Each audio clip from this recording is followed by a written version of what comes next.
পারে। সে এলাকায় 2 নাম্বার একটা মহিলা ছিল, নাম হলো সদ্দা। এই সদ্দা নামের পতিতার কাছে যা বলে, সদ্দা রে তোরে 2 বস্তা টাকা দেব, অ্যাডভান্স হিসাবে আজকে 1 বস্তা টাকা দিয়ে দিলাম।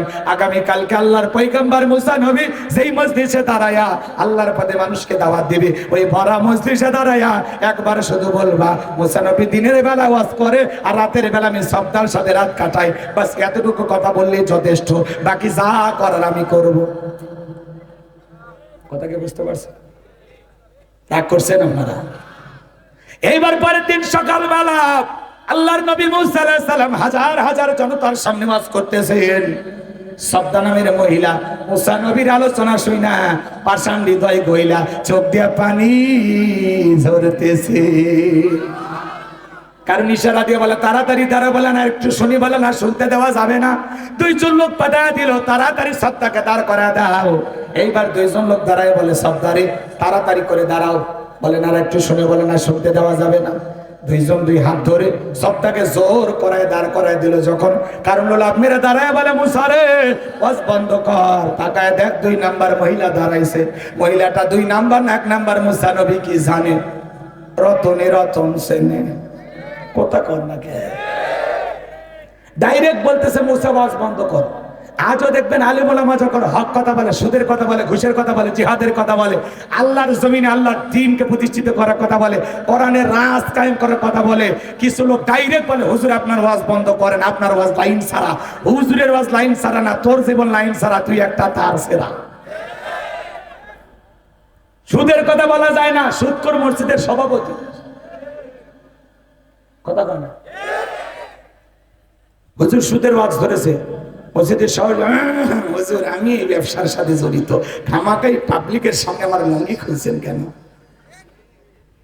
আচ্ছা না না, এই দেশের অধিকাংশ মসজিদগুলোর সভাপতি সেক্রেটারি সুদখোর ঘুষখোর হয়ে গেছে। সারা জীবন অকামবত করে টাকা ইনকাম করেছে, মসজিদের ঢালাই এসে 10 লাখ টাকা দিয়ে কয় বাপ রে বাপ বিশাল দানবী, সভাপতিরই বানান লাগবে। আবার আপনারা ভাইবেন না যে আপনাদেরকে বলতেছি, এলে উদাহরণ, মানে এমনি কথা বুঝানোর জন্য। রাগ করেছে? কষ্ট নেবেন না, অনেক কথা বলার আছে, এদিক সেদিক আর যাবো না। এদিক খেয়াল করেন, আমাদের আফসোস লাগে বাণিজ্য মেলার নামে রাত 12টার পরে নর্তকীর গায়ে একটা সুতার কাপড় থাকে না, ওখানে 140 করে জারি করা হয় না। যারা বাংলার জমিনে কিছু জায়গায় তাফসীরুল কোরআন মাহফিলে, ওয়াজ মাহফিলে 144 জারি করে কোরআনের কথা বন্ধ করে দেয়, আমার বিশ্বাস এরা মুসলমান হতে পারে না। যাত্রা গান ভালো লাগে, আর কোরআনের কথা চললে তোমার ক্ষতি হবে না। পাবলিক যদি একবার কোরআন বোঝে তো তোমার সমস্যা হবে, বোতল খাওয়া হবে না। কথা কয় না? আল্লাহ ওদের হেদায়েত দান করুক। আরো আসতে কোনা, আমি কষ্ট হচ্ছে আপনাদের। যাই হোক, সংক্ষিপ্ত করে দিয়ে যে আজাব হয়ে গেছে না, ছেড়ে দেবো।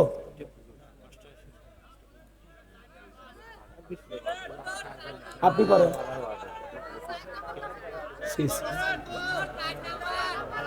জি জি বলে দিচ্ছি ভাই, বলে দিচ্ছি।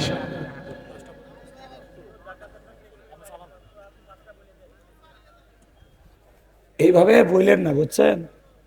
দ্বিতীয় বক্তা করছে, আমি করছি, আবার যদি ওই কথা কন আপনারা কি না? আমি ওটা বলতেছি না, অন্য কথা বলছি, বুঝলেননি? আচ্ছা এদিকে খেয়াল করেন, শেষ করে দিচ্ছি। আল্লাহর পয়গম্বর মুসা আলাইহিস সালাম অবাক হয়ে দাঁড়িয়ে আছে, কারণ এইবার থেকে বলে, সত্তা তোমার যা বলার তুমি বলো, আমি তোমার সাথে আছি।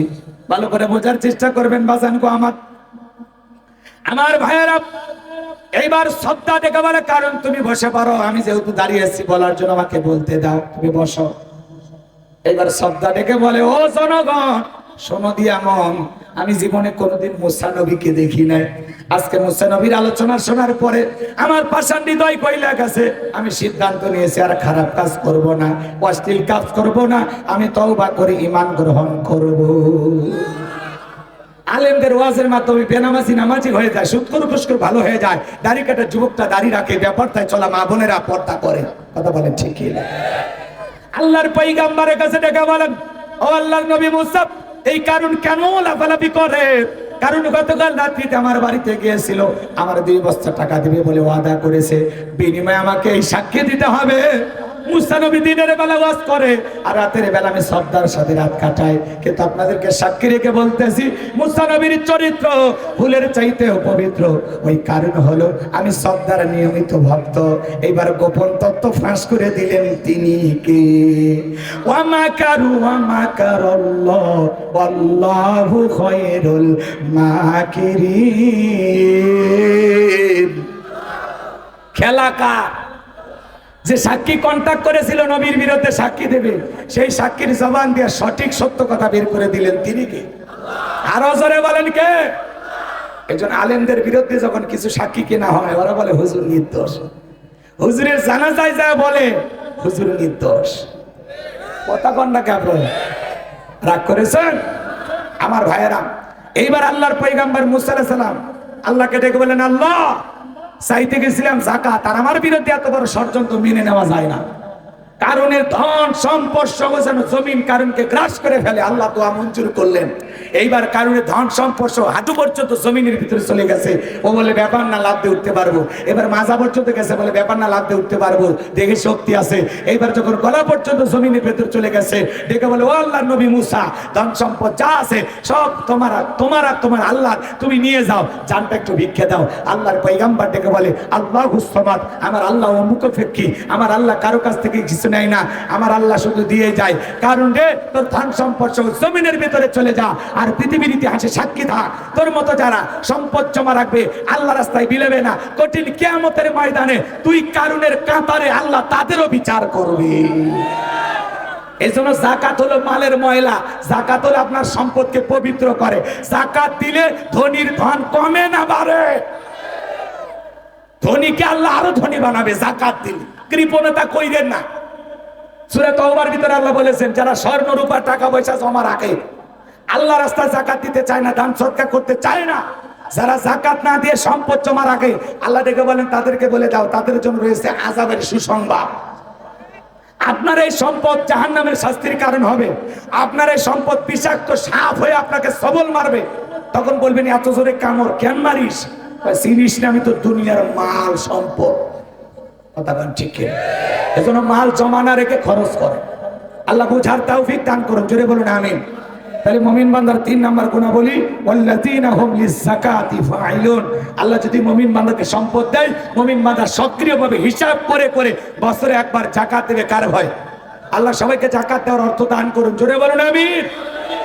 এইবার মুমিন বান্দার 4 নাম্বার গুণাবলী, ওয়াল্লাযীনা হুম লিফুরুজিহিম হাফিজুন। মুমিন বান্দার 4 নাম্বার গুণাবলী, নিজের যৌবনটাকে সংযত রাখা, নিজের যৌবনটাকে হেফাজত করা, নিজের যৌবনটাকে কন্ট্রোল করা। মুমিনের যৌবন হোটেলে বিক্রি হয় না, পার্কে বিক্রি হয় না। মুমিন কোনোদিন বিবাহ বহির্ভূত কোনো সম্পর্কে জড়াইতে পারে না। মুমিনের যৌবনের কালে আল্লাহর ইবাদতের সময়টা কাটাবে। কথা কোন ঠিক কিনা? আল্লাহ শিশুকালের হিসাব নেবেন না, হিসাব নেবেন যৌবন কালের।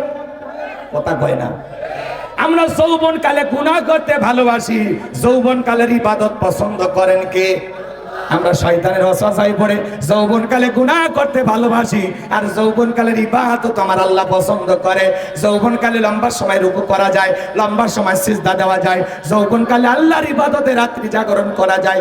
যৌবন কালে ঠান্ডা পানি দিয়ে ওযু বানানো যায়, যেটা বৃদ্ধ বয়সে সম্ভব নয়। বৃদ্ধ বয়সে লম্বা সময় রুকুতে থাকা যায় না, মনে হয় পড়ে যাব। বেশি সময় সিজদায় থাকা যায়, মানে দম আটকে আসবে। কথা কয় না? হয় কিনা?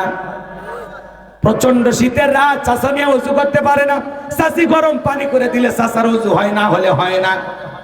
রাত 2টার দিকে ঠান্ডার সময় কোনো চাচাকে যদি বলেন, চাচা পুকুরে নামে একটু গোসল করে আসেন, 2000 টাকা দেবো, চাচা বলবে, বাবা 2000 টাকা নেওয়ার জন্য পুকুর থেকে ওঠার মতো শক্তি কি থাকবে?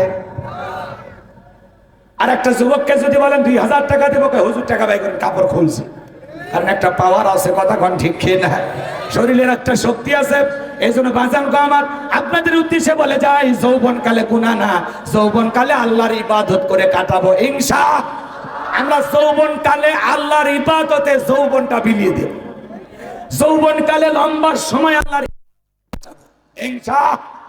যৌবন কালের ইবাদত, রুকু, সিজদা, নামাজ সবকিছু পছন্দ করেন তিনি কি?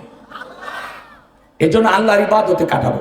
ভাই ওটা বাসা করতেছেন, ঠিক আছে, আর কথা বাড়াবো না, আর কথা বাড়াবো না, আপনাদেরকে কষ্ট দেবো না। মনে রাখবে, এর রঙের যৌবন একদিন জং ধরে শেষ হয়ে যাবে, কাঁচা দাড়ি একদিন সাদা হয়ে যাবে, টাইট চামড়া একদিন ঢিল হয়ে যাবে। হে যুবক, কার সাথে কথা বলো? রাগ করছেন আপনারা? তুমি এত কথা কার সাথে বলো? তোমার ইবাদতের সময় হয় না, আল্লাহকে ডাকার সময় হয় না, তুমি আজে বাজে অপচয় সময় নষ্ট করো। আজকে যুব সমাজ নষ্ট হওয়ার পিছনে সবচাইতে বড় কারণ হলো মোবাইল। এই মোবাইলের কারণে আমাদের যুব সমাজ নষ্ট হয়ে গেল। কথা বলে পিতা মাতা পছন্দ করে না, রাজি হয় না, পালিয়ে যা বিয়ে করে, 3 মাস পরে ওর ভালোবাসা জানলা ভেঙে ফেলে যায়। এজন্য যুবক যৌবন কালে নিজের যৌবনটাকে কন্ট্রোল করা লাগবে। বিবাহের আগে কোন অবৈধ প্রেম ভালোবাসা করা যাবে? প্রেম ভালোবাসা করা জায়েজ না হারাম? হারাম। আল্লাহ যুবকদেরকে হেদায়েত দান করো। জোরে বলুন আমিন, আরো জোরে বলুন আমিন। হযরত আলী রাদিয়াল্লাহু তাআলা বলেন, তোমরা যৌবনের তাড়নায় গুনাহ করো, একদিন তোমাদের যৌবন থাকবে না, আমলনামায় গুনাহ ঠিকই লেখা থাকবে। এ যুবক, রাত 2টার দিকে হচ্ছে শেফালির জানালায় যা গল্প করে, কেউ না দেখলে দেখেন তিনি কি? এ যুবক, পার্কে যায়া প্রেমিকার সাথে গল্প করো, পিতামাতার চোখকে ফাঁকি দিতে পারো, আসমানের মালিক আল্লাহর চোখকে ফাঁকি দিতে পারবা? এজন্য মনে করো না জঙ্গলে প্রেম করার জন্য মঙ্গল, জঙ্গলে কেউ না দেখলে একজন দেখেন তিনি কি? এজন্য যুবক, আল্লাহর ভয়ে নিজেকে কন্ট্রোল করো, কোনো প্রেম ভালোবাসা করা যাবে না। যাই হোক, অনেক কথা বলার ছিল। এখানে ইউসুফ আলাইহিস সালামের ঘটনা বলে যুবকদেরকে আমি আর একটু বুঝাই, কিন্তু সময় না থাকার কারণে কথাগুলো আর বাড়াইতে পারলাম না। তাহলে 5 আর 6 নাম্বার গুণাবলী। 5 নাম্বার হলো আমানত রক্ষা করা। এই জীবনটা আমানত, ছেলে মেয়ে আমানত, স্ত্রী সন্তান আমানত, অর্থ সম্পদ আমানত, বক্তার কাছে শ্রোতা আমানত, ইমামের কাছে মুসল্লি আমানত, শিক্ষকের কাছে ছাত্র ছাত্রী আমানত, মেম্বারের কাছে ওয়ার্ডবাসী আমানত, চেয়ারম্যানের কাছে ইউনিয়নবাসী আমানত, এমপির কাছে তার নির্বাচনী এলাকার মানুষ আমানত, মাননীয় প্রধানমন্ত্রীর কাছে 18 কোটি জনগণ হলো আমানত, ডাক্তারের কাছে রুগী আমানত, কথা কয় না। এই যে ক্যামেরাম্যানদের কাছে হুজুরদের ওয়াজ আমানত, উল্টে পাল্টা কাটিং দিয়ে ছেড়ে দেয় অনেকে, নারীদের ছবি লাগায়। আল্লাহ যেন এদের হেদায়েত দান করেন, জোরে কোন আমিন। সবাই না, কিছু মিডিয়া। রাগ করছেন আপনারা? তাহলে 6 নাম্বার ওয়াদা, প্রতিশ্রুতি রক্ষা করা। মুখে যা বলবেন অন্তরে তা বিশ্বাস করবেন, কাজে তা বাস্তবায়ন করবেন। মুমিন কোনোদিন প্রতিশ্রুতি ভঙ্গকারী হতে পারে? 7 নাম্বার হলো যারা নিজেদের সলাতের প্রতি যত্নবান, যত্ন সহকারে সলাত আদায় করে। আসর পরে যাদের মনটা মাগরিব পর্যন্ত মসজিদে টাঙানো থাকে, মাগরিব পরে এশা পর্যন্ত টাঙানো থাকে, এশা পরে ফজর পর্যন্ত টাঙানো থাকে, সে শুধু একা নামাজ পড়বে না, স্ত্রীকেও নামাজি বানাবে। একটা পরিবারে 4 জন সদস্য সবাই যদি নামাজ পড়ে, ভালো লাগে না খারাপ করে? ভালো লাগে না খারাপ লাগে? একটা পরিবারের 10 জন সদস্য সবাই যদি নামাজ পড়ে, ওটা নামাজি পরিবার। এজন্য একা নামাজ না, সন্তানদের হাত ধরে মসজিদে নিয়ে যাব। আজকের শিশু আগামীর বাংলাদেশ। পৃথিবীর সফল বাবা তারা, যে বাবা তার ছেলের হাত ধরে মসজিদে নিয়ে যায়। আমাদের ছোট ছোট শিশুদেরকে আমরা মসজিদমুখী বানাবো। আপনি মারা যাবেন, এই মসজিদ তারা আবাদ করবে। বোঝা গেল তো ইনশাআল্লাহ? অনেক কথা আছে, আর বলতে পারলাম না। 7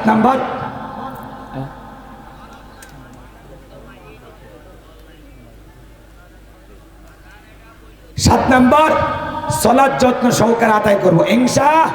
তাহলে 1 নাম্বার আল্লাহ সলাৎ দিয়ে শুরু করলেন, 7 নাম্বার সলাৎ দিয়ে শেষ করলেন। তাহলে সলাতের গুরুত্ব সবচেয়ে কম না বেশি?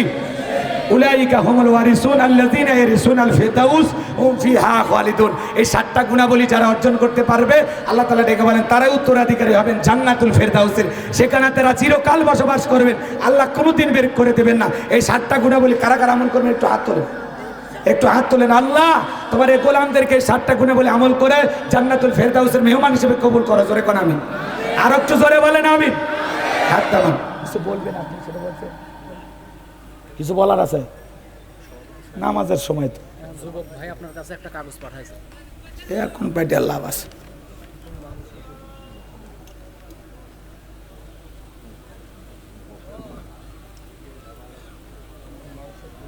ফাইজলামি থর জায়গা পায় না।